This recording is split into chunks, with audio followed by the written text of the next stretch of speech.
ओम हरिः ओम श्री गुरुभ्यो नमः। हरिः ओम ओम ओम शन्नो मित्र शं वरुणः शन्नो भवत्वर्यमा शन्न इन्द्रो बृहस्पतिः शन्नो विष्णुरुक्रमः नमो ब्रह्मणे नमस्ते वायो त्वमेव प्रत्यक्षं ब्रह्मासि त्वमेव प्रत्यक्षं ब्रह्म वदिष्यामि ऋतं वदिष्यामि सत्यं वदिष्यामि तन्मामवतु तद्वक्तारमवतु अवतु माम् अवतु वक्तारम्। ॐ शान्ति शान्ति शान्तिः। ॐ सहना भवतु सहनौ भुनक्तु सह वीर्यं करवावहै तेजस्विनावधीतमस्तु मा विद्विषावहै। ॐ शान्ति शान्ति शान्तिः। सदाशिवसमारम्भां शङ्कराचार्यमध्यमाम् अस्मदाचार्यपर्यन्तां वन्दे गुरुपरम्परां। श्रुतिस्मृतिपुराणानाम् आलयं करुणालयं नमामि भगवत्पादं शङ्करं लोकशङ्करं शङ्करं शङ्कराचार्यं केशवं बादरायणं सूत्रभाष्यकृतौ वन्दे भगवन्तौ पुनः पुनः। ईश्वरो गुरुरात्मेति मूर्तिभेदविभागिने व्योमवद्व्याप्तदेहाय दक्षिणामूर्तये नमः। निधये सर्वविद्यानां विशदे भवरोगिणां गुरवे सर्वलोकानां दक्षिणामूर्तये नमः। ॐ नमः प्रणवार्थाय शुद्धज्ञानैकमूर्तये निर्मलाय प्रशान्ताय दक्षिणामूर्तये नमः। मंगला। ॐ नमः श्री शंकरानंद गुरुपादाम्बुजन्मने। ॐ नमः श्री शंकरानंद गुरुपादाम्बुजन्मने। सविलास महामोहग्राहग्रासैककर्मणे सविलास महामोहग्राहग्रासैककर्मणे।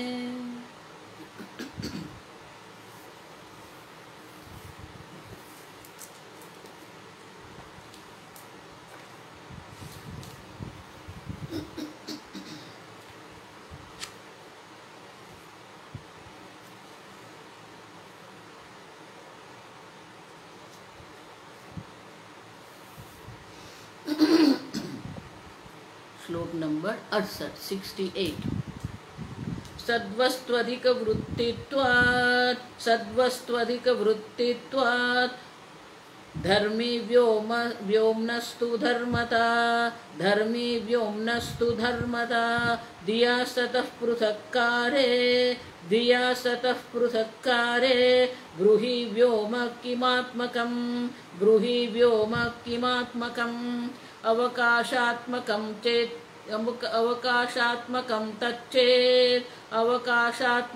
तच्चेत् असदिति चिन्त्यताम् असत्तदिति चिन्त्यताम्। भिन्नं सतो असच्चेत्नेति भिन्नं सतो सच्चनेति वक्षि चेद्व्याहतिस्तव।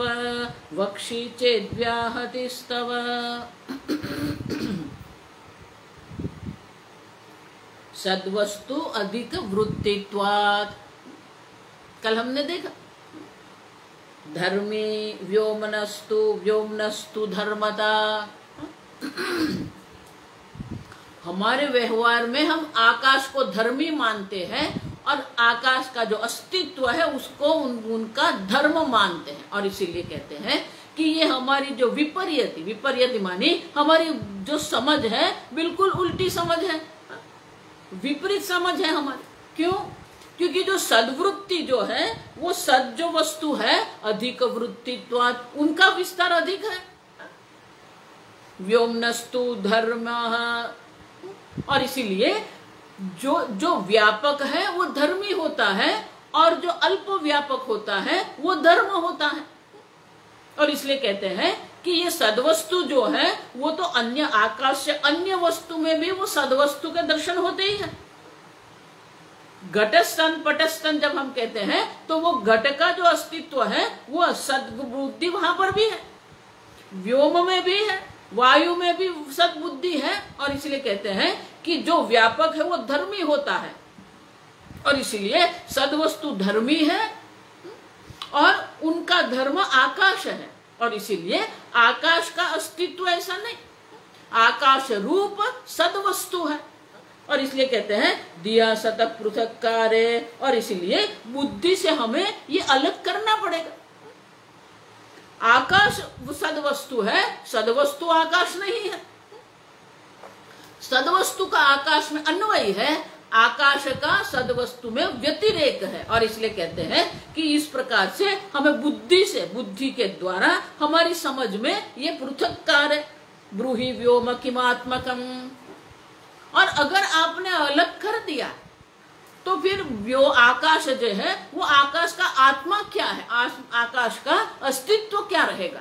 अगर सदवस्तु से अलग कर दिया तो आकाश का कोई अस्तित्व रहता नहीं है।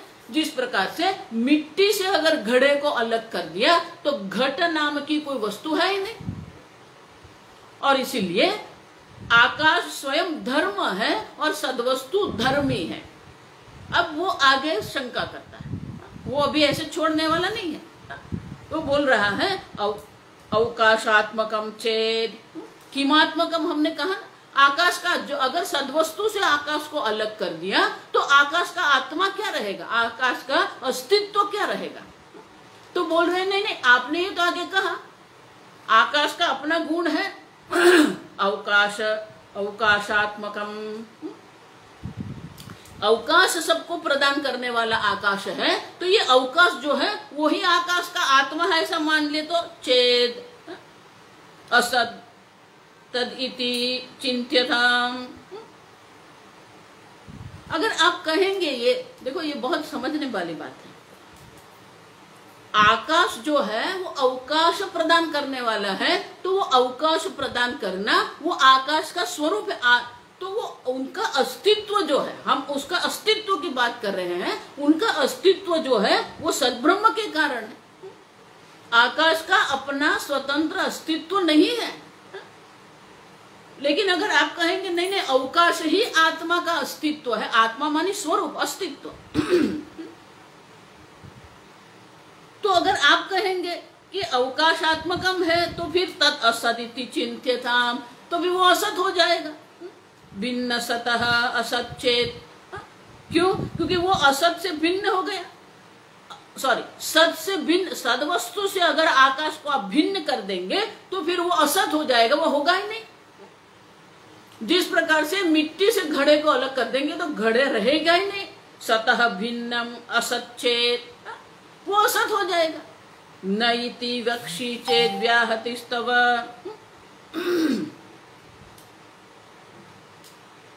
और अगर आप कहेंगे न मानी क्या है कि नहीं नहीं सद वस्तु से अलग आकाश का अपना अस्तित्व, ऐसा अगर आप कहेंगे तो आप जो बोल रहे हैं उसको वदतो व्याघात कहेंगे, व्याहतिस्तव। अब विरोधाभास कर रहे हैं, क्यों? क्योंकि सदवस्तु जो है वो तो है ही। अब कैसे कैसे कि सदवस्तु नहीं है। देखो इसलिए शास्त्र में आगे आएगा ये कि आप कल्पना भी नहीं कर सकते।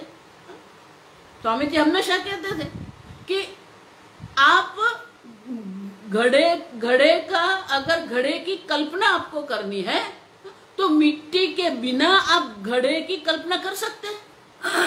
नहीं। भौतिक घड़ा तो मिट्टी के कारण ही है, लेकिन अगर आपको कल्पना भी करनी है तो मिट्टी के बिना, मिट्टी मानी द्रव्य, या तो वो कोई धातु भी हो सकती है, तो द्रव्य के बिना कोई नाम रूप की कल्पना संभव ही नहीं है। और आप बोल रहे हैं कि नहीं नहीं सद्वस्तु के बिना भी आकाश है, तो ये तो है बोल रहे हैं आप है बोल रहे हैं और फिर कहते हैं कि सद्वस्तु के बिना आकाश है। आपके बोलने में ही ये विरोधाभास है। क्यों? आकाश है आप कह रहे हैं तो आकाश बुद्धि भी है और है बुद्धि, अस्थि बुद्धि भी है आपकी, तो आपके विचार में ही अस्थि बुद्धि है और इसलिए आप जो बोल रहे हैं वो विरोधाभास हो जाएगा। और आकाश नहीं है ऐसा भी आप नहीं कह सकते। देखो इसलिए आगे हमने कहा ना, सत भी नहीं कह सकते हैं, असत भी नहीं कह सकते। आकाश नहीं है ऐसा भी आप नहीं कह सकते हैं और आकाश है ऐसा भी आप नहीं कह सकते। माया ही अनिर्वचनीय है, माया भी है नहीं कह सकते, नहीं भी नहीं कह सकते हैं। तो माया का जो कार्य आकाश है वो भी उसी सत्ता का होगा।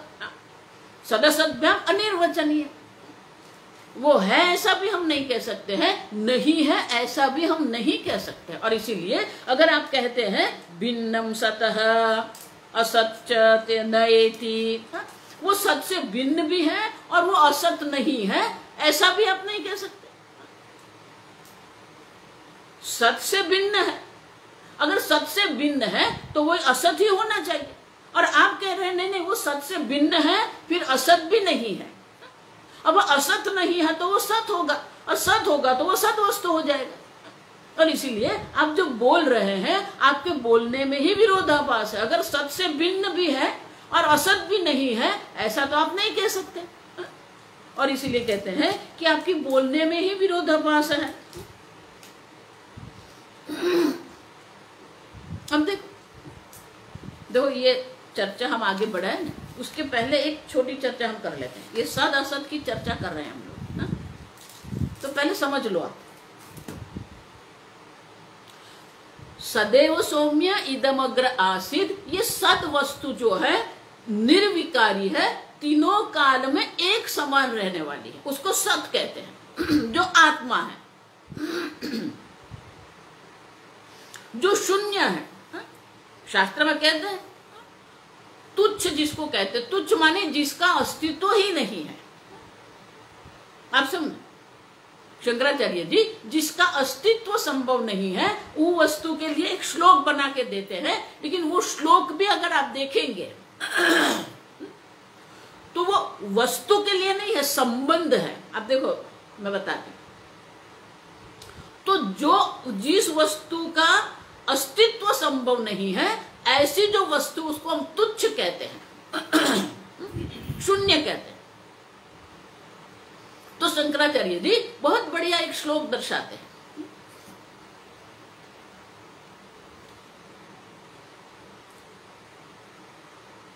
मृगंबसी स्नातः, मृगंबसी, अंबसी माने जल में, उसने मृग जल में स्नान किया है। मृग अंबसी स्नातः खपुष्प कृत शेखर, शेखर माने शिखर माने कि मुगट। और किससे बनाया है मुगट? खपुष्प, आकाश पुष्प से बनाया हुआ मुगट धारण किया है। शशशृंग धनुर्धर, शश रैबिट, तो रैबिट का श्रृंग माने कि सिंह, उनका धनुर बना के उसने धारण किया है। एशो याति वंधा पुत्र, देखो एशः, देखो ये जा रहा है, कौन है? येशः याति, कौन? वंध्या पुत्र। अब देखो ये वंध्या पुत्र जा रहा है, उसने मृगजल में स्नान किया है, उसने आकाश पुष्प का मुकुट धारण किया है, और रेबिट जो है शश उसके श्रृंग का धनुर धारण करके वो जा रहा है। अब देखो संबंध भी है, लेकिन आकाश का पुष्प, आकाश में पुष्प संभव नहीं है। वंध्या स्त्री हो सकती जिसको बच्चे नहीं हुए हैं, पुत्र भी हो सकता है, लेकिन वंध्या का पुत्र संभव नहीं है। मृगजल जड़ संभव है, लेकिन वो मृग जल हम जो कहते हैं वो संभव नहीं है। मृग जल माने कि रेत में पानी संभव नहीं है। और शश भी है, और हम धनुष भी देखते हैं, शिंग भी देखते हैं, लेकिन शश का शिंग जो है वो नहीं हो सकता है। अब देखो, इसीलिए कोई वस्तु नहीं है ऐसा अनुभव हमारा है ही नहीं, अभाव भी है का ही अनुभव है। लेकिन ये जो संबंध है वो नहीं है। वंध्या का पुत्र नहीं हो सकता है, आकाश में पुष्प नहीं हो सकते हैं, रेत में पानी नहीं हो सकता है, और शश का शिंग से हम धनु नहीं बना सकते। हम देखो, तो ये जो है ये असंभव वस्तु है ही नहीं वो, जिसको हम तुच्छ कहते हैं। एक सत है, दूसरा तुच्छ है, या तो असत है, ऐसा कहते हैं। अब अभी देखो, आकाश तत्व की हम चर्चा कर रहे हैं। आकाश को आप सत कह सकते हैं? नहीं। क्यों? क्योंकि उसकी उत्पत्ति के पहले वो नहीं था, अब है वो, उनके नाश के बाद वो नहीं रहेगा, तो उसको सत तो नहीं कह सकते, क्योंकि तीनों काल में वो आकाश रहने वाला नहीं है। अच्छा, वो नहीं है ऐसा कह सकते हैं? नहीं।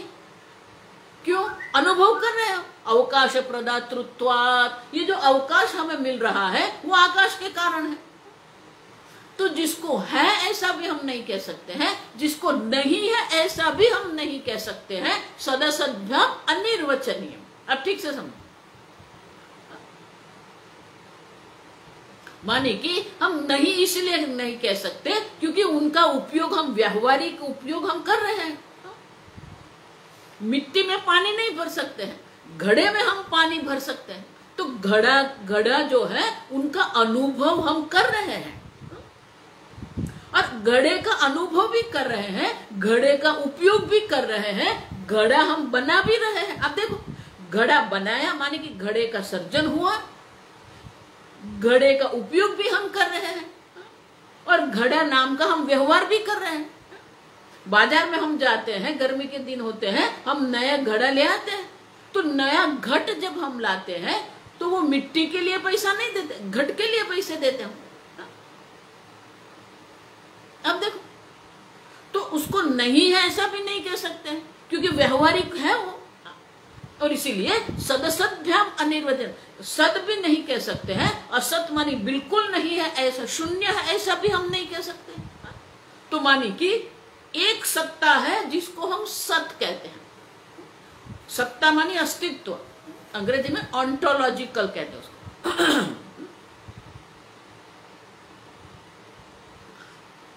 जैसे नील, लाल, रक्त, हरा, पीला, तो ये रंग है। ये मोटा है, ये पतला है, ये ऊंचा है, ये नीचा है, तो ये उनका कद है। अब तो जो भाषा में अनेक प्रकार के जो शब्द होते हैं, क्रियापद भी आगे हम देखेंगे, क्रियापद होते हैं, उसे नाम पद भी होते हैं। रामः गच्छति जब हम कहते हैं तो राम जो है वो नाम पद है, और गच्छति है वो क्रियापद है।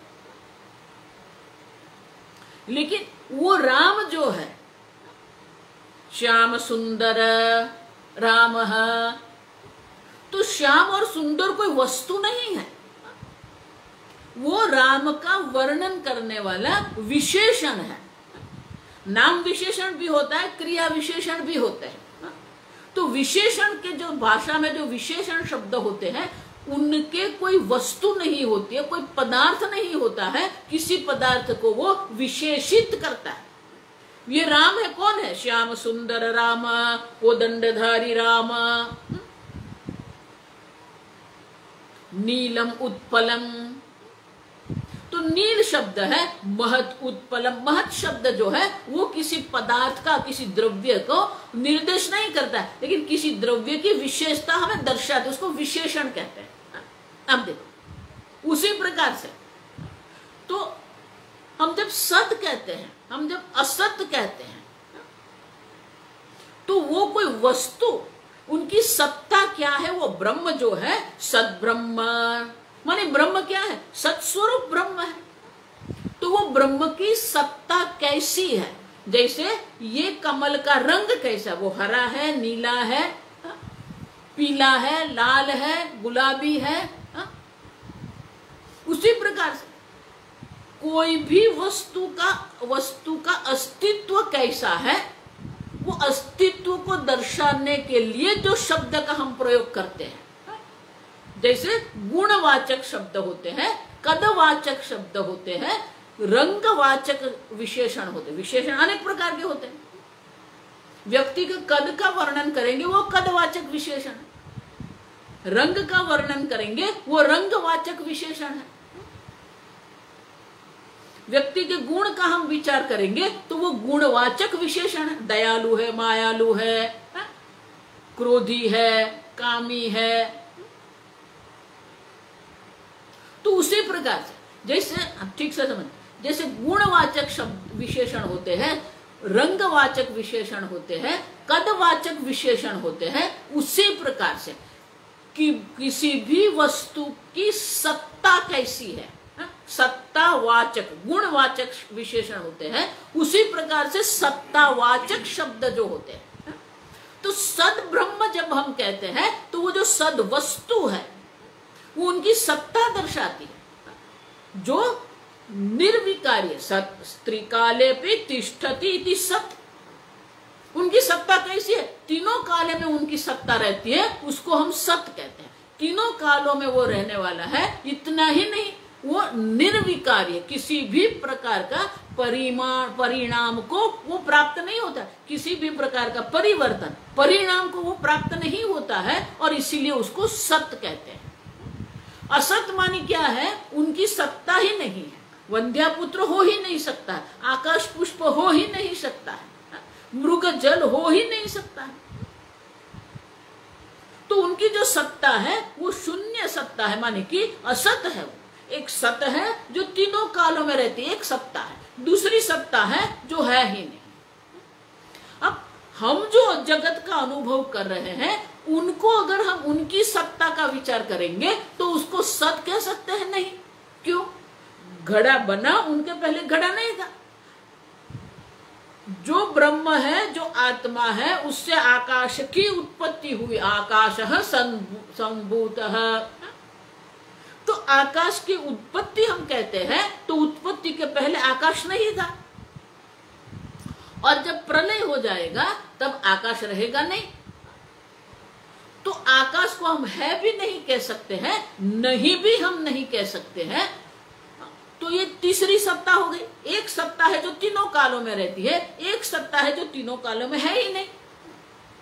लेकिन ये जो हमारा अनुभव है, ये जगत का जो हम अनुभव कर रहे हैं, ये देह उपाधि का जो अनुभव कर रहे हैं, वो जो है उनकी सत्ता क्या है?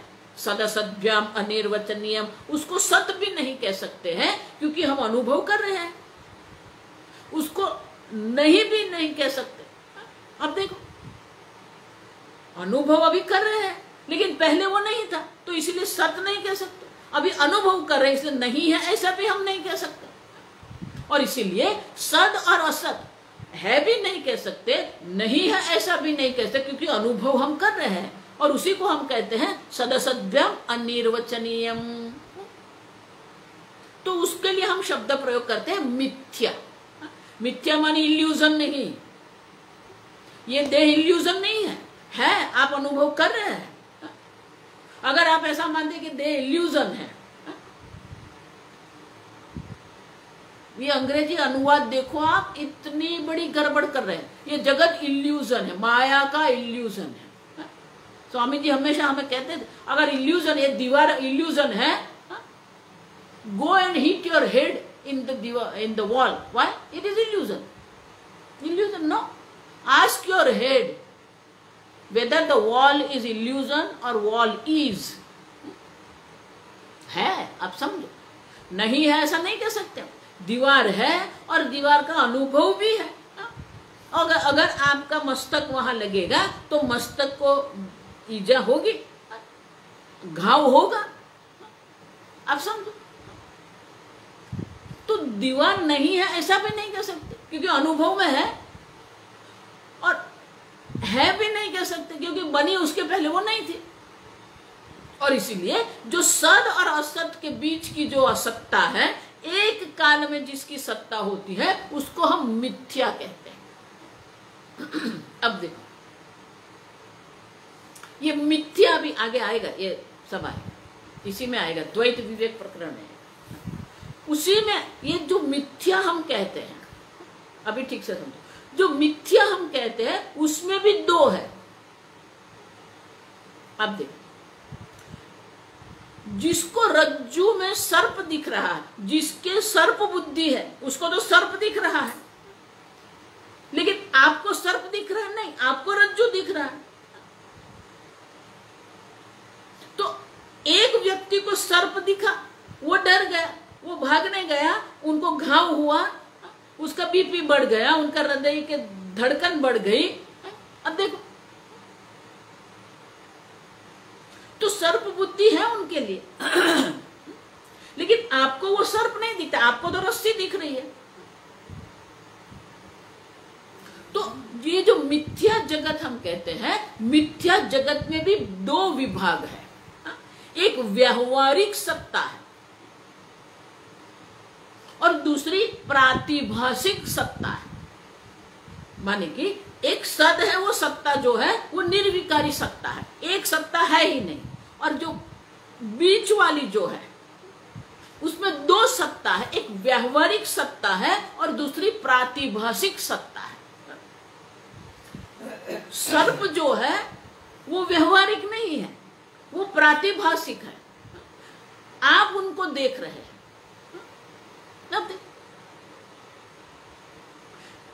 तो एक व्यवहारिक सत्ता होती है, एक प्रातिभाषिक सत्ता होती है। जो प्रातिभाषिक सत्ता जो है वो व्यक्तिगत है। व्यक्तिगत माने कि वो व्यक्ति को दिख रही है, दूसरे को नहीं दिख रही है, तो वो प्रातिभाषिक माने ये व्यक्तिगत, इंडिविजुअल है। देखो, ये आप बहुत अच्छी तरह समझो। देखो, ये जगत में हमारा जो व्यवहार हो रहा है उसी में भी यही होता है। किसी व्यक्ति मान लेता है आप नाराज हो गए, वो उनकी दृष्टि से आप नाराज है, आप तो नाराज नहीं है। आप समझो, फिर आपको समझाना पड़ता है कि भाई मैं नाराज नहीं हूं। उन्होंने मान लिया आप नाराज हो गए, उन्होंने मान लिया आपको क्रोध आया, तो उसको हम प्रातिभाषिक, इंडिविजुअल, प्रातिभाषिक सत्ता कहते हैं। व्यक्ति की अपनी इंडिविजुअल होता है, वो देख रहा है, उसको अनुभव हो रहा है, लेकिन सबको अनुभव नहीं हो रहा है। बहुत सारे ऐसे होते हैं। देखो, ये पति पत्नी में भी यही है, ये प्रातिभाषिक ही, ये जो होता है जहां पर भी ये खटपट होती है ना, ये खटपट जो है ये प्रातिभाषिक सत्ता के कारण है। एक को दिखता है, दूसरा को नहीं दिखता है। अब देखो, तो ये एक प्रातिभाषिक सत्ता है जो व्यक्तिगत है।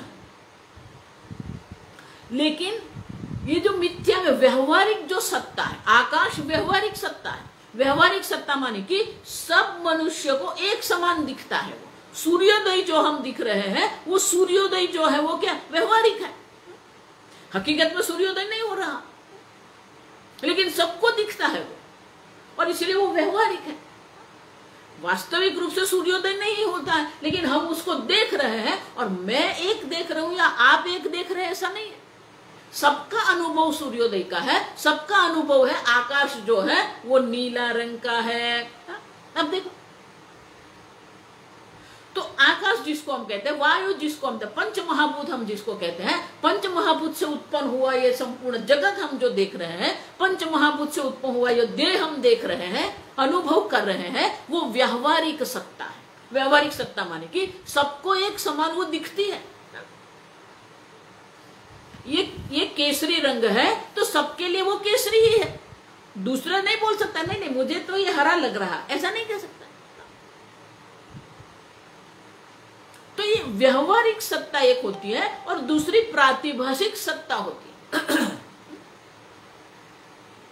दोनों मिथ्या है, ठीक से समझ, दोनों मिथ्या है, लेकिन एक व्यक्तिगत है, दूसरी सर्वसामान्य है। तो ये जगत जो है, ये जगत जो है व्यवहारिक सत्ता है, और व्यवहारिक सत्ता में कोई दुख नाम की वस्तु नहीं है। जो भी दुख है, जो भी आपकी पीड़ा है, जो भी आपकी निराशा हताशा है, वो सब आपकी एक प्रातिभाषिक सत्ता है। स्वामी जी हमेशा इसलिए बहुत सुंदर कहते हैं, we have created our own bubble. हमने हमारी एक प्रातिभाषिक जगत बना के रखा है हमारा, और वो जगत में हम रहते हैं और हम सुखी दुखी होते रहते हैं। हर एक व्यक्ति का अपना प्रातिभाषिक होता है, और जहां पर ये प्रातिभाषिक है और वो प्रातिभाषिक में अगर 2-5 चीज जो अगर मिल गई दूसरे के साथ, तो हम मान लेंगे आई लव यू। थोड़ी ऐसी हमारी जो दृष्टि है वो थोड़ी सामान्य हो जाएगी। हाँ, आपको ये पसंद है, मुझे भी बहुत पसंद है, आपको ऐसा पसंद है, मुझे भी पसंद है। आप देखो, तो जहां दोनों के थोड़े प्रातिभाषिक सत्ता सामान्य हो जाएगी, तो कहेंगे हम मित्र हैं, हम प्रेमी हैं, हम पति पत्नी हैं। हम देखो, हमें बहुत बनती है। अब ठीक से, तो हम हमारे एक प्रातिभाषिक जगत में रहते हैं। हमारा एक व्यक्तिगत एक जगत का हमने एक बबल बना के रखा है, और वही जगत जो प्रातिभाषिक जगत जो है उसी में हम रहते हैं। जो व्यवहारिक जगत हम जिसको कहते हैं, जो सर्वसामान्य जो है, उसमें हम रहते ही नहीं। We always live in this प्रातिभाषिक जगत। ये जो व्यवहारिक जगत है जिसका सर्जन ईश्वर ने किया है, उसमें कोई दोष नहीं है, कोई दुख है ही नहीं, क्योंकि आनंद स्वरूप परमात्मा से उत्पन्न हुआ ये जगत कभी भी दुख का कारण नहीं। हाँ, प्रतिकूलता आएगी जीवन में, प्रतिकूलता आने से मैं दुखी हूं एक ऐसी कोई संभावना नहीं है। अब समझो, तो व्यवहारिक जगत जो है वो भी सदसद्भ्यम अनिर्वचनीय है, और प्रातिभाषिक जगत जो है वो भी सदसद्भ्यम अनिर्वचनीय। लेकिन हमारे दुख का कारण हो जो है ये व्यवहारिक जगत, हमारा दुख का ये मिथ्या है, लेकिन वो दुख का कारण नहीं है। आप समझो, इसलिए मैं हमेशा कहती हूं जगत और संसार दो अलग चीज है। संसार जो है वो प्रातिभाषिक है, अहंता ममता इति संसार, ये मैं हूं और इनके संबंध से जो भी है वो मेरा है, ये प्रातिभाषिक है। देखो, मोबाइल जो है वो व्यवहारिक है, जगत है, लेकिन ये मेरा मोबाइल ये प्रातिभाषिक है। ये गुलाबी रंग है वो अच्छा है, ठीक है, व्यवहारिक है, लेकिन गुलाबी रंग मुझे बहुत पसंद है, ये प्रातिभाषिक है। अब देखो,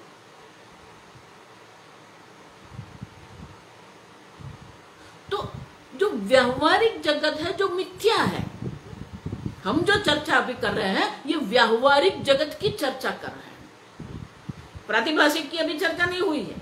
पहले हम देखेंगे कि ये जो व्यवहारिक जगत है जो हम सब अनुभव कर रहे हैं, सूर्योदय का अनुभव हम कर रहे हैं, आकाश है, वायु है, अग्नि है, जल है, पृथ्वी है, औषधि है, वनस्पति है, अन्न है, देह है, ये सबका अनुभव हम कर रहे हैं। तो ये जो व्यवहारिक सत्ता जिसको कहते हैं, वो सत्ता की हम यहाँ चर्चा कर रहे हैं कि जो आकाश तत्व जिसको हम कहते हैं वो आकाश तत्व है कि नहीं। तो कहते हैं कि अगर आप कहेंगे कि सद ब्रह्म से, सद वस्तु जो है सद ब्रह्म से अगर आपने आकाश को अलग कर दिया तो आकाश नहीं रहेगा, क्योंकि सद ब्रह्म जो है उसके कारण ही आकाश की सत्ता है।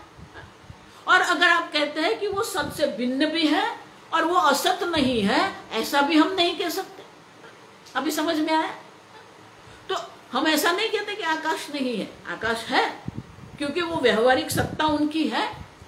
और इसीलिए विश्लेषण हम कर रहे हैं कि जिसके हम अनुभव हम जिसको कह रहे हैं, कर रहे हैं, और जिसका हम व्यवहार कर रहे हैं, तो ये व्यवहार में जो आता है, जो अनुभव में आ रहा है, उनका हम विश्लेषण करें। व्यवहारिक सत्ता का विश्लेषण हम कर रहे हैं, और ये जो व्यवहारिक सत्ता में जो आकाश है उनका सत से भिन्न कोई अस्तित्व नहीं है। आप ऐसा नहीं कह सकते कि वो सत से अलग भी है और वो असत नहीं है, ऐसा आप नहीं कह सकते। तो हर एक वस्तु का है पना तो है, अस्तित्व है, और जो उनका अस्तित्व है वो सद्ब्रह्म है। क्यों? सतः अभाव न विद्यते।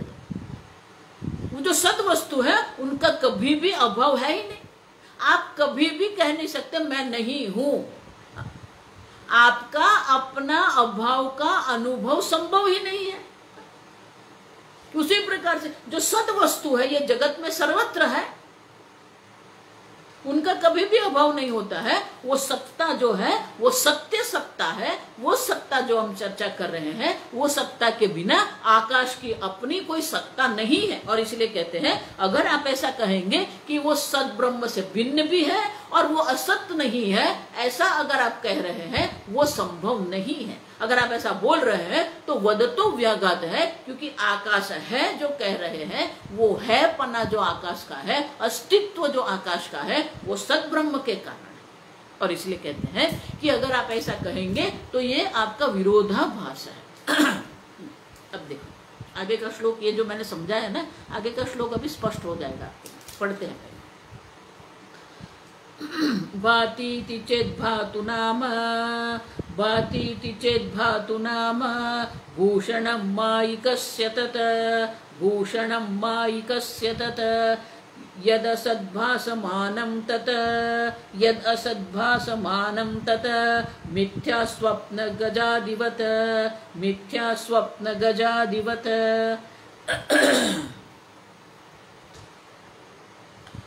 अब आकाश अस्ति है, इतना ही नहीं, भाति वो दिख रहा है। अब देखो भाति चेत भातु नाम। अगर आप कह रहे हैं कि आकाश जो है, आप कह रहे हैं लेकिन आकाश का अनुभव हम कर, भाति माने आकाश का अनुभव हम कर रहे हैं। अगर आकाश का अनुभव हमें हो रहा है तो आप ऐसा कैसे कह सकते हैं कि आकाश मिथ्या है? उनका तो अनुभव हो रहा है हम। लेकिन हम ये कह रहे हैं कि आकाश का जो आप अनुभव कर रहे हैं, भाति, कल कहा ना, अस्ति भाति प्रिय नाम रूपम चये तत्पंचकम। ये संपूर्ण जगत को प्रपंच क्यों कहते हैं? पंच पंच इति प्रपंचः। ये जगत में सब पांच पांच है, और इसलिए कहते हैं कि ये जगत, ये जो प्रपंच है उनमें पांच पांच अस्थि है, भांति मानी वो दिख रही है, अनुभव में आ रही है। प्रिय नाम रूप, आद्यतयम ब्रह्म रूपम। अस्थि भांति प्रिय जो है, सच्चित आनंद जो है वो ब्रह्म, सॉरी,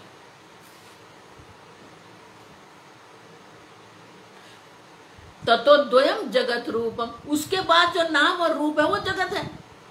आकाश नाम रूप है, लेकिन आकाश नाम रूप का जो अधिष्ठान है वो अधिष्ठान सद्ब्रह्म है।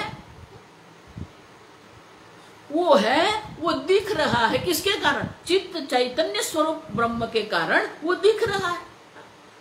वो आनंद स्वरूप ब्रह्म के कारण वो प्रिय भी है। कल मैंने कहा जहां पर भी आनंद की जो अनुभूति है वो आनंद वस्तु का आनंद नहीं है, वो ब्रह्म का आनंद है। आगे आएगा आनंद पंचकम आएंगे, अभी विवेक पंचक चल रहा है। और इसलिए कहते हैं भाति चेत भातु। ये असत नहीं है आकाश, क्योंकि आकाश की अनुभूति हमें हो रही है, लेकिन वो अनुभव हो रहा है, इसके कारण वो सत है ऐसा आप नहीं मान सकते। और इसलिए आगे कहते हैं भातु नाम भूषणम मायिकस्य तत्। तो कहते हैं कि यही तो माया का भूषण है, कि माने कि यही तो माया की विशेषता है। माया क्या करती है? जो नहीं है उसको दिखाती है, उसका अनुभव करवाती है। सत ब्रह्म में आकाश है ही नहीं, लेकिन आकाश की अनुभूति हमें करवा रही है वो। तो ये माया की विशेषता, भूषणम मायिकम तथा, ये माया की विशेषता है, ये माया का भूषण है कि आपको आकाश का अनुभव करवा रही है, वायु का अनुभव करवा रही है, विषय का अनुभव, पुष्प का अनुभव करवा रही है, देह का अनुभव वो करवा रही है। यही तो माया की विशेषता है। हम देखो भूषणम मायिकम सतत, यद यद असद्भासमानम तन्मिथ्या। जो असत भासमान माने कि जो है ऐसा भी नहीं कह सकते, जो नहीं है ऐसा भी नहीं कह सकते, ऐसे जो वस्तु होती है उसको हम मिथ्या कहते हैं। वो सत भी नहीं है असत भी नहीं है, वो मिथ्या है, व्यावहारिक सत्ता है। कैसे? स्वप्न गजादिवत। अब देखो, आप सो गए हैं, अब हाथी देख रहे, अब आप तो इतने छोटे हैं, आपके अंदर इतना बड़ा हाथी हो सकता है? नहीं। लेकिन हाथी देखा आपने स्वप्न में, बड़ा सा हिमालय पर्वत देखा आपने स्वप्न में, आप यहां से हिमालय गए, अंतर आपने देखा, वो अंतर जाने के लिए काल भी आपने देखा, विमान भी आपने देखा, सबका अनुभव हुआ आपको। कहाँ हुआ? आपके मन में। तो इतना बड़ा हाथी, इतना बड़ा हिमालय आप आपके मन में कैसे देख सकते हैं? स्वप्न गजादिवत, वो दिखता है, अनुभव में आता है, लेकिन है नहीं, नहीं। स्वप्न गजादिवत, जैसे स्वप्न में हम स्वप्न जगत का अनुभव करते हैं। अब देखो, ये तर्क बहुत बढ़िया है कि आप अनुभव कर रहे हैं इसीलिए वो मिथ्या है। अगर असत है तो अनुभव हमें आएगा ही नहीं, लेकिन आप उनका अनुभव कर रहे हैं। यद दृश्यम तज्जडम, ये आकाश का अनुभव। जैसे स्वप्न में आपने गज, पर्वत, विमान, सूर्य, चंद्र, तारा सबका अनुभव किया, लेकिन जागने के बाद समझ में आता है कुछ था ही नहीं, लेकिन अनुभव तो था ना। हम उसी प्रकार से ये आकाश का हम अनुभव कर रहे हैं। ये माया की विशेषता है कि माया जो नहीं है वो सबका हमें अनुभव करवा रही है, और इसीलिए सबका अनुभव होने के कारण वो व्यवहारिक सत्ता है। आकाश नहीं है ऐसा भी नहीं कह सकते हैं, आकाश है ऐसा भी नहीं कह सकते हैं, और इसीलिए असद्भासमानम तत तन्मिथ्या स्वप्न गजादिवत। और इसीलिए ये जो सत भी नहीं कह सकते, असत भी नहीं कह सकते हैं, उसको हम मिथ्या कहते हैं। जैसे स्वप्न जगत है, स्वप्न जगत का भी हमने अनुभव किया, लेकिन जब हम जाग जाते हैं तो पता चलता है वो नहीं था। उसी प्रकार से जब हम अपने स्वरूप में जाग जाएंगे तब ये आकाश आदि जो है वो सब मिथ्या हो जाएगा। अभी सत्य दिख रहा है, लेकिन जब तक वो सत्य ब्रह्म के ज्ञान नहीं होगा, सत्य ब्रह्म का ज्ञान नहीं होता है, तब तक ये सब सत्य लगेगा, लेकिन वो सत्य नहीं है। देखो, इसलिए कलकार नरसिंह मेहता बहुत सुंदर वेदांत के भजन लिखे हैं। जागिने जो तो जगत दिशे, एक बार अगर ये सत ब्रह्म में हम जाग गए तो फिर कोई जगत है ही नहीं। कल कहा ना, अजातवाद है, उत्पन्न ही नहीं हुआ, लेकिन अनुभव हो रहा है, और इसीलिए गुरु को उपदेश करना पड़ता है ही नहीं। आप एकमात्र है, एक एव अद्वितीयम ब्रह्म, लेकिन हम अनुभव कर रहे हैं और इसलिए बोलना पड़ता है। देखो, इसलिए ज्ञानी के लक्षण जब भगवान दर्शाते हैं तो वही कहते हैं, या निशा सर्वभूतानां तस्याम जागृति भू। देखो, जिस तत्व में सब लोग सो रहे हैं वो सद ब्रह्म में ये ज्ञानी जाग गया है।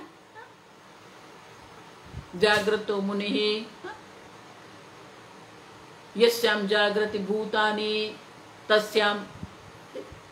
जिस वस्तु के लिए लोग जाग गए हैं, माने कि जिसके लिए ये सब सत्य है, उस वो वस्तु ज्ञानी के लिए है ही नहीं। और इसलिए कहते हैं कि अगर आप कह रहे हैं तो ये आकाश जिसको हम कहते हैं वो आकाश तत्व जो है वो मिथ्या है, माने कि है ऐसा भी नहीं कह सकते हैं, नहीं है ऐसा भी हम नहीं कह सकते। और यही माया की विशेषता, भूषण मायिकस्य च, ये उनका भूषण है, माने कि यही तो उनकी विशेषता है। माया का कार्य, माया का काम यही है, जो नहीं है वो दिखा रही है और जो है उसको ढक देती है। और इसीलिए आकाश तत्व जो है वो सद्ब्रह्म के बिना नहीं रह सकता है, और सद्ब्रह्म जो है वो आकाश से स्वतंत्र है, जो आप है। अब देखिए, ये सद्ब्रह्म और आकाश ये दो है ना, तो हम कहते हैं कि अपृथक भी नहीं है, पृथक भी नहीं है। क्यों? पृथक कहेंगे तो आकाश सद्ब्रह्म से पृथक नहीं हो सकता, क्योंकि उनका जो अस्तित्व है, उनकी जो सत्ता है, वो तो सद्ब्रह्म के कारण। लेकिन अपृथक माने कि अभेद भी नहीं कह सकते। क्यों? शब्द भेद भी है, गुण भेद भी है, ज्ञान भेद भी। ये आकाश है ऐसा हम कहते हैं, ये सद्ब्रह्म है। हमने आगे देखा कि शब्द भेद भी है और ज्ञान भेद भी है वहां पर, और इसीलिए पृथक भी नहीं कह सकते हैं, अपृथक भी हम नहीं कह सकते। तो ये पृथक और अपृथक का जो चल रहा है ना, तो उसी को आगे बढ़ाते हुए एक श्लोक, बहुत सुंदर श्लोक कहते हैं, जाति व्यक्ति देहि देहो, जाति व्यक्ति देहि देहो, गुणद्रव्ये यथा पृथक, गुणद्रव्ये यथा पृथक, वियत्सतोस्तथैवास्तु, वियत्सतोस्तथैवास्तु, पार्थक्यं कोत्र विस्मयः, पार्थक्यं कोत्र विस्मयः। जाति व्यक्ति, व्यक्ति माने इंडिविजुअल, जाति माने ग्रुप। वन हम कहेंगे, जंगल हम कहेंगे, वो जाति है, ग्रुप है, टोटल। और वृक्ष कहेंगे, वो वन में एक वृक्ष अलग है, इंडिविजुअल है, टोटल एंड इंडिविजुअल। तो कहते हैं कि जाति और व्यक्ति, देही देहो, आप देही है, ये देह है। गुण द्रव्य, एक द्रव्य है, पृथ्वी द्रव्य है, गंध उनका गुण है। यथा पृथक,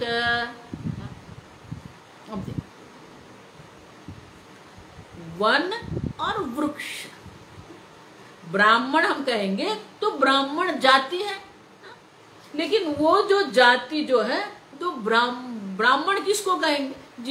जिसके अंदर ब्राह्मण पना है, ब्राह्मणत्व है उसमें, शमः दमः यज्ञ दान, वो गुण है, जिसके कारण हम उसको ब्राह्मण कहेंगे। तो ब्राह्मण एक ब्राह्मण जाति भी है, और व्यक्ति जो है वो जाति वाला जो व्यक्ति है उसको हम ब्राह्मण कहेंगे। ब्राह्मण हम जब शब्द प्रयोग करते हैं तो ब्राह्मण के जो गुण वाले हैं उनको ब्राह्मण जाति कहेंगे, लेकिन वो गुण वाला जो है, जिस व्यक्ति में वो ब्राह्मण के गुण होते हैं उसको भी हम ब्राह्मण कहेंगे। तो व्यक्ति ब्राह्मण जो है, वो व्यक्ति ब्राह्मण क्यों कहते हैं? कि उसके अंदर ब्राह्मण के गुण है। उसी प्रकार देही देहो, ये देही क्यों कहते हैं उसको? क्योंकि अंदर देही रहता है, देह में रहने वाला है, उसलिए उसको हम देही कहेंगे। तो जाति ब्राह्मण और व्यक्ति ब्राह्मण दो अलग है। देही देहो जब कहते हैं हम, तो देह के अंदर रहने वाला जो है वो देही है। तो जैसे देह और देही अलग है, पृथक है, जाति ब्राह्मण, व्यक्ति ब्राह्मण पृथक है। गुण द्रव्य, द्रव्य है और उनका गुण है, वो भी पृथक है। उसी प्रकार से तथा एव वियत्सतोः पार्थक्यम, उसी प्रकार से ये आकाश और सद्ब्रह्म का पृथकता, उनकी अलगाव, भिन्नता है, ऐसा माने तो कहते हैं को अत्र विस्मयः। तो उसमें आश्चर्य क्या है? देखो ये तार्किक है, ये तार्किक लोग जो है ना ऐसे तर्क करते हैं। ये देह है, उसमें रहने वाला है, उसका नाम देही पड़ता है। एक व्यक्ति है, मनुष्य है, उनके अंदर ब्राह्मण के गुण है, इसलिए उसको हम ब्राह्मण कहते हैं। गंधवती पृथ्वी, पृथ्वी के अंदर जो गुण है वो गंधवती पृथ्वी, तो ये दो है कि एक है? देह और देही अलग है, जाति और व्यक्ति अलग है। उसी प्रकार से सद्ब्रह्म और आकाश आप कहते हैं वो दोनों अलग है, लेकिन उनका जो अलगाव है, भिन्नता जो है, वो ये इस प्रकार की भिन्नता नहीं है। क्यों? क्योंकि आकाश अपने अस्तित्व के लिए सद्ब्रह्म पर आधारित है, और इसलिए कहते हैं कि ये जो पृथकता जो है, ये जो पृथकता है वो इस प्रकार की पृथकता नहीं है। जैसे जंगल में एक वृक्ष होता है, ब्राह्मण जाति में एक व्यक्ति ब्राह्मण होती है, ऐसे सद्ब्रह्म में एक आकाश ऐसा है नहीं। ये पृथकता जो है वो अलग प्रकार की है। क्यों? क्योंकि आकाश में सद्ब्रह्म है, लेकिन सद्ब्रह्म में आकाश नहीं है, और इसलिए कहते हैं कि ये जो कल्पित है, सद्ब्रह्म में आकाश जो है वो कल्पित आकाश है। देह और देही जब हम कहते हैं तो ये देह है और अंदर जो रहने वाला है वो देही है। घर ये मकान है और उसमें जो रहता है, गृह जो है, गृह में रहने वाला वो गृही है।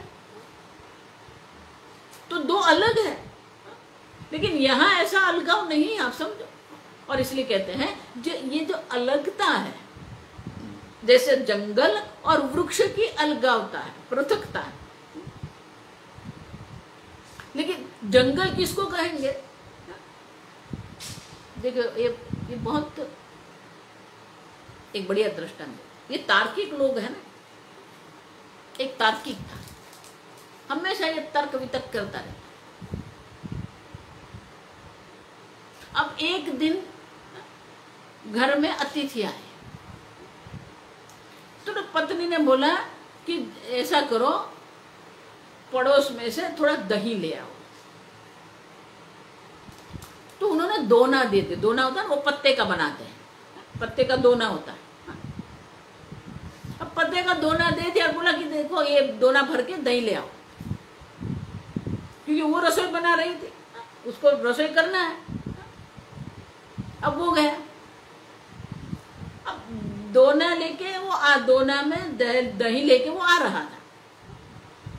अब जब वो आ रहा था तब जोर से पवन आया, हवा चलने लगी जोर से। अब हवा चलने लगी और वो देख रहा था, तो अभी उसने सोचना शुरू किया। ठीक से समझ। तो उसने सोचना शुरू किया, इतनी जोर से हवा आ रही है लेकिन ये दोना मेरे हाथ में है, वो उड़ नहीं रहा है। क्यों? क्योंकि उसमें दही है। दही के कारण दोना उड़ नहीं रहा है। अच्छा, लेकिन दही मेरे हाथ में क्यों है? क्योंकि दोना है। तो वो सोचने लगा, दही के कारण दोना है, तो दोने के कारण दही है। मेरे हाथ में दोना यहाँ है, टिका हुआ है, क्योंकि दही है। अगर दही नहीं होता तो उड़ जाता। और दही मेरे हाथ में किसके कारण? अगर ऐसे ही मैं दही पकड़ता वो दही गिर जाता। दोने के कारण वो दही मेरे हाथ में है, और दही के कारण दोना मेरे हाथ में है। तो कौन किसके लिए है, कौन किसके कारण है? अब उसकी बुद्धि चलने लगी कि दोने के कारण दही है या दही के कारण दोना है। मेरे हाथ में दोना टक गया क्योंकि दही है। अब उसने सोचा क्या करूं, कैसे करूं? तो उसने सोचा चलो ऐसा करते हैं, दही को निकाल देते, फिर देखते हैं कि दोना टकता है। अब हाथ उल्टा कर दिया, उल्टा कर गया, दोनों गए। समझ में आता? दही और दोना एक दूसरे के कारण वो हाथ में थे। दोनों का अस्तित्व जो हाथ में था वो दोनों परस्पर एक दूसरे के अस्तित्व पर आधारित थे। लेकिन सद्ब्रह्म और आकाश में ऐसा है, आकाश के कारण सद्ब्रह्म है और सद्ब्रह्म के कारण आकाश, ऐसा है नहीं, अन्य नहीं है। अब समझो, दही और दोने का जो है हाथ में दोनों है, दोनों के कारण, दही के कारण दोना है और दोनों के कारण दही है। अब देखो इसलिए इसको पात्र कहते हैं, बर्तन कहते हैं ना, संस्कृत में उसको पात्र कहते हैं, बर्तन। संस्कृत, हिंदी में भी पात्र शब्द होता है। देखो यह संस्कृत भाषा इतनी सुंदर है और इतनी अर्थकारी है। क्यों पात्र कहते हैं उसको? पतनात् त्रायते इति पात्र, जो किसी को गिरने से बचाता है। त्रायते माने बचाता, रक्षण करता है। जो किसी वस्तु को गिरने से बचाते हैं उसको पात्र कहते हैं। लेकिन आकाश और सद्ब्रह्म का ऐसा है नहीं है। दोनों एक वस्तु है, दही दूसरी वस्तु है, लेकिन दोनों हाथ में है एक दूसरे के कारण। उसी प्रकार से ये जगत में जो हम आकाश का अनुभव कर रहे हैं, उसकी पृथकता ऐसी है नहीं है ऐसी, आप समझो। जैसे दोना और दही की पृथकता है, देह और देही की पृथकता है, ऐसी पृथकता सद्ब्रह्म और आकाश की पृथकता ऐसी है नहीं है, आप समझो। क्यों? क्योंकि सद्ब्रह्म आकाश के बिना रह सकता है, लेकिन आकाश सद्ब्रह्म के बिना नहीं रह सकता। और इसीलिए तन्मिथ्या, जो किसी के बिना नहीं रह सकता है उसी को हम मिथ्या कहते हैं। जो अपना अस्तित्व के लिए किसी और पर आधारित है उसी को हम मिथ्या कहते हैं। लेकिन सद्ब्रह्म अपने अस्तित्व के लिए, अपने भांति, अपने दिखने के लिए, प्रतीति के लिए वो आकाश पर आधारित नहीं है। लेकिन आकाश का अस्तित्व, आकाश की प्रतीति सद्ब्रह्म पर आधारित है। और इसलिए कहते हैं कि ये जो पृथकता जो है, वो पृथकता हम देही जाति व्यक्ति जैसा नहीं है। उनकी पृथकता जो है वो बिल्कुल अलग है। और इसलिए को विस्मय माने क्या है? उसके अंदर किसी भी प्रकार का आश्चर्य नहीं है। क्यों? क्योंकि सद्ब्रह्म के कारण ही आकाश का अस्तित्व है, सद्ब्रह्म के कारण ही आकाश की प्रतीति है। लेकिन आकाश के कारण सद्ब्रह्म है ऐसा हम नहीं कह सकते। और इसलिए कहते हैं ये जो पृथकता है, ये जो भेद है, वो भी हमें समझना है कि आकाश की दृष्टि से दोनों एक है, सद्ब्रह्म की दृष्टि से दोनों अलग है। और इसीलिए ये पृथकता भी हमें समझनी पड़ेगी। आगे हम कल देखेंगे।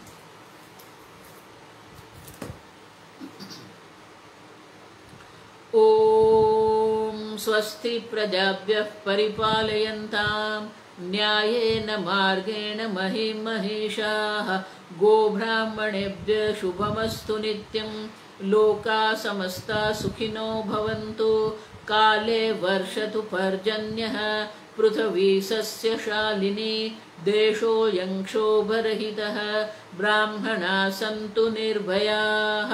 ओम सर्वेषां स्वस्तिर्भवतु, सर्वेषां शान्तिर्भवतु, सर्वेषां पूर्णं भवतु, सर्वेषां मङ्गलं भवतु, सर्वे भवन्तु सुखिनः, सर्वे सन्तु निरामयाः, सर्वे भद्राणि पश्यन्तु, मा कश्चित् दुःखभाग् भवेत्। असतो मा सद्गमय, तमसो मा ज्योतिर्गमय, मृत्योर्मा अमृतंगमय।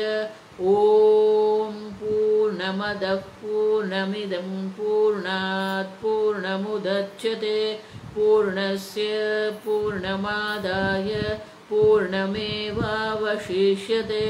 ओम शांति शांति शांति।